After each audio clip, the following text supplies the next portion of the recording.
আসসালামু আলাইকুম। আসলাম এই যে একটা আপনার এসিআর প্যানেল দেখতেছেন যে লেখাটা ছিল যে ফিডার নং 5, তো লেখাটা মুছে গেছে। তো আমরা নতুন করে এই যে একটি স্টিকার করে আনছি এবং গ্রাম সহ কোন কোন এলাকায় এই ফিডারটা বিদ্যুৎ দেয়, তো এটা গ্রাম সহ লেখা আছে। মনে করেন আমি এই যে হাতিখোলা জায়গায় কাজ করব বললে আমরা এই 5 নং ফিডারটা বন্ধ করি। তো স্টিকারটা আমরা নতুন করে লাগিয়ে দিচ্ছি। এবং বিদ্যুৎ সম্পর্কিত ভিডিওগুলো যদি আপনাদের ভালো লাগে অবশ্যই সবাই সাপোর্ট করবেন, ভালোবাসা দিবেন। আমিও চেষ্টা করি সবাইকে সাপোর্ট করার জন্য এবং প্রত্যেককে ভালোবাসা দেওয়ার জন্য সবসময় সর্বদাই চেষ্টা করে থাকি।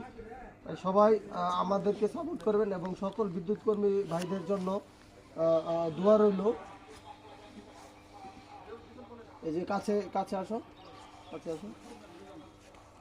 এই দেখেন কত চমৎকারভাবে ফিডারের নামটা এখানে বসানো হয়ে গেছে। তো এই যে এইভাবেই আসলে আমরা ফিডারগুলো গ্রামগুলো মানে ভাগ ভাগ করে থাকি। এখানে টোটাল 60টা ফিডার, তো অনেক এলাকা জুড়ে আমাদের বিদ্যুতের লাইনগুলো। তো এইভাবেই কাজ করে। সকলকে ধন্যবাদ।